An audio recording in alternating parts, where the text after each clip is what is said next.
Mike, you don't need a grenade launcher. Yeah, but I want one. Bad Boys for Life is the third installment of the long-running Bad Boys franchise, and by that I mean 1995 saw the first one hit theaters. I was 14 years old. 2003 saw the sequel hit, where Michael Bay exploded and blew up and decided to wreck about every car in the known Miami vicinity. Seriously, a lot of goddamn cars got wrecked there. Wrecked with a K and a T, as the kids say. I don't actually think that's how that works, but now we got Bad Boys for Life, which is leading up to Bad Boys Ride or Die. That's the upcoming Bad Boy installment. And this is pretty much the last big box office hit before the pandemic shut theaters down for quite a while. Even though some theaters tried to open up later in the year, let's just be honest, there were no box office hits really until we got, I don't know, fully into 2021. So yeah, 2020, what a maddening year that was. So, this was directed by the guys that are directing the upcoming Bad Boys Ride or Die, Bad Boys 4, where at this point, all the guys are dinosaurs. And this was written by 3 people. I will also say right now, as a bit of a spoiler, and this is a redux of a review that I did of Bad Boys, Bad Boys for Life, that is, that this is the best of the series. That doesn't mean that it was necessarily great, but at least these two got something sort of right. Michael Bay was not involved in the directing of this whole thing, by which I mean the action scenes had a little bit of coherency and a little bit of restraint. But yeah, 3 people. Chris Brenner, who did Man from Toronto, and then you have Joe Carnahan, who did Smoking Aces and the 2010 The A-Team movie. Who remembers when Rampage Jackson tried to be an actor? Good times. And Peter Craig, who did the Batman with, Edward from Twilight. Yeah, I know his name, but it's just so funny to say Edward from Twilight played Batman. It was really, really good, by the way. And Top Gun Maverick, which was incredible, and I didn't expect to say that. But yes, you have Will Smith and Martin Lawrence reuniting as Mike and Marcus, who are 2 cops that are trying to stop a mother-son duo from wreaking havoc on the Miami streets. Specifically, a revenge plot that Mike ties into, and we find out why a little bit later. So, this being a redux, that's about your plot right there. There are some new characters. There's Vanessa Hudgens, who plays Kelly. There's a group called AMMO, A-M-M-O, which, has the acronym of AMMO. They're piercing the veil of espionage and everything, and they run an operation where they eventually will get shut down, because that always happens in movies like this. It's a fucking trope, just like bullets flying and comedy that sometimes works and sometimes doesn't. But you have Alexander Ludwig, who plays Dom. Dom, the Piper's son, stole a pig and away he went. You have Charles Melton, who would later star in May, December, which was certainly a movie. It had good performances. You also have a new character. You have Rita, played by Paola Nunez, who, my God. Look at her. I mean, just how could you not be captivated by her? And you have the mother that's part of the mother-son duo, Isabel, Kate Del Castillo, who is in her 50s and doesn't look a day over at least her late 20s. She looks incredible. You also have her son, Armando, not Alejandro, Estrada, Jacob Cispio, however you want to say it. And you also have Joe P., who is Captain Howard. And yeah, from there, you have another Bad Boys movie. Also, the woman that played Teresa Randall, this is the last role that she has had to her credit. I don't know if she took a break because of the pandemic. I don't know if she dropped off the face of the earth, if she went to the goddamn moon. She's not in the 4th one. I believe, when I checked the cast, I believe that there's a new woman playing Teresa. That being said, regardless, that's a little bit weird that she hasn't been in anything since. But then again, maybe she wasn't getting enough roles with her name, so she didn't have to remember being called on set by anything else. So, this had a $90 million budget, which actually is considerably less than the 2003 one, which I think was around $130–140. $62.5 million opening. Pretty goddamn big, because again, this is before theater. This is like literally what? I think this opened January 17th. So it's 2 months, roughly, before they said, okay, we're just going to shut everything down and then we have to watch movies at home. Which, yeah, it's convenient to watch movies at home, but goddamn, I miss watching movies in the theaters. That's why I'm diving into every single thing I can, to an extent. But $206.3 million U.S. gross and $426.5 worldwide gross. So, pretty successful. And had the aforementioned pandemic not hit, we might have gotten Bad Boys Ride or Die before that happened.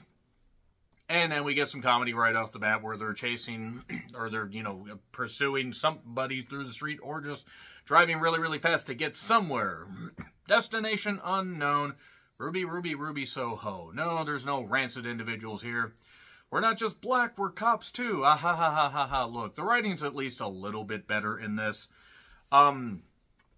So, basically Marcus ends up becoming a grandfather. That gives him a new perspective, where he's thinking maybe I should change some things in my life. While Mike is still being himself. Now, he is older. Both these guys are older. They aren't spring chickens anymore. We kind of almost go to Lethal Weapon 4 route, where they were really getting too old for this shit. Fun fact, apparently they're planning to do a Lethal Weapon 5. I don't know why, but nevertheless. So, it turns out that Mike is involved in this whole thing because Isabel wants revenge for something that happened, that Mike was involved in. And I'm just keeping it as spoiler-free as possible, even though this movie is over 4 years old. And then there's something that necessitates Mike basically having to reflect on his own mortality after getting gunned down. He's all right 6 months later. Marcus's daughter and her boyfriend get married. And Michael Bay, I believe, was the MC at the wedding. I don't know why that was so funny to me. He is an odd-looking individual. Trust me, I know about looking like an odd individual. And Will's able to stand up after being confined to a wheelchair. There's this overriding story between him and Rita, where it seems like they might have hooked up at some point. Could you blame him? Good God, look at her. And then we ride together, we die together, bad boys for life. That's at the wedding. Probably not the best send-off for the new bride and groom. And then, since Vanessa Hudgens is in this, they had to come up with this line. Ammo is a high school musical group with guns. Ah ha ha ha, ah ha ha ha, ah ha ha ha. See, I never cared for a High School Musical, but I also was out of the age bracket. No, I will not retro-review those movies. Do not. People have asked me that. Why? Why would I do that? Why would I do any of that? So, basically, from there is somebody gunning down various people that were involved in this particular case. And it turns out that Mike is deeply involved. So, yeah, that's your spoiler deal right there. So this is where the full spoilers get going. It turns out that Mike was deep undercover and fell for Isabel, and Isabel's husband couldn't have kids. So, yeah, gee, I wonder who the person is gunning down. It turns out that Armando is Mike's kid. He's the bad version of me, essentially. That's revealed way later in the movie, even though it's pretty goddamn obvious that's where they're going from early on. So, during the interim, after the wedding, Marcus retires. Mike is basically out to get revenge. Marcus won't do that, but Marcus, basically, retirement doesn't work for him. It is impossible for me to focus on Paola Nunez without just being incredibly captivated. I mean, look at her. She looks incredible. DJ Khaled is in this. That explains why I felt just complete, ineptitude permeating through this goddamn thing. Congratulations, you're playing yourself. Because he basically does. Because he can't act, he can't rap, he can't really do anything right. He's also not for me. Mike busts his hand with a meat mallet. That's kind of funny, considering the guy is about the size of a goddamn, full-on couch set, so it would take a lot of beating for him. And there's a guy named Booker Gracie. Joe yells a lot and consumes a lot of Pepto. I feel attacked by this whole thing because stress is real. And also, maybe take care of your diet. So, Charles Melton is a bit of an ass, the ass of the group. It turns out that Dom, played by Alexander, killed a guy once doing some bouncing, and now he's just a tech guy and won't get in a fight. Naturally, he gets in a fight later. Then they try to get this Booker Gracie guy. There's this fight in this parking garage where a guy gets crushed by the car. That's actually kind of funny. The action scenes mostly work in this. I would argue they work a little bit better than 1995, when that was good Michael Bay, by the way. And they definitely work better in 2003. Yes, they're a little silly and a little bit ridiculous, but they're not so ridiculous that you're like, okay, this is just insane. Well, there is one with a bike and the side seat and everything, but we'll get to that. I did find it funny, though, that Grassi got impaled by the forklift. That was actually kind of hilarious. I don't know why that made me laugh, probably because I'm a weird individual that just enjoys seeing that shit. And Mike basically is trying to figure out who's killing him. Armando's taking people out, communicating with Isabel, his mother. And then Mike is talking to Captain Howard, and then Joe P. gets shot, seemingly because they were like, we can't keep funding his Pepto addiction, so he must die. All captains must die. Captain Howard forgot to duck. No, I will not retro-review Howard the Duck. How dare you ask me that? I have been asked that too. So the band is back together, basically, and Ammo is trying to help them, but then that goes tits up a little bit later on. Then there's a dance club scene where Rita just in that yellow dress. Jesus Christ, good God, not so into that dress in a disrespectful way. My God, there's a guy named Ozuelo, and then the freeway chase where he wants to go home. Zuelo is a stupid name, by the way. Whoever names their kids that, you need help. So we get the race on the goddamn streets of Miami. And it, again, silly action scenes, but at least it sort of works. Then there's a point where Mike disconnects the side seat, so Marcus is safe, while Armando has a grenade launcher for no reason. I don't know why. This made me laugh so goddamn much. But before that, we got a guy, Happy Anderson, doing his best John Goodman impression. I actually thought it was John Goodman. I have not seen this since it came out in theaters. And I know it's only been just over 4 years, but a lot of shit has happened in the last 4 years to everybody, not just me, everybody. That was sort of funny. I mean, that Happy Anderson guy, I need to check out more of his stuff, because if he stole the show here in this, then I need to see what else he's been in. So, yeah, Ozuelo gets, in a firefight, so to speak, in an alleyway, or under a bridge in an alleyway, something like that. Ammo shows up in their ice cream truck, painted all badly, and then boom, here comes the boom, ready or not, we get shots from the north and the south. And then everybody just basically ends up blowing shit up. So I did kind of like the part where they, after taking the bike, Mike and Marcus take the bike. They throw a grenade. The grenade kind of gets, thrown back at them for some reason. Somehow the guy bats the grenade back to him.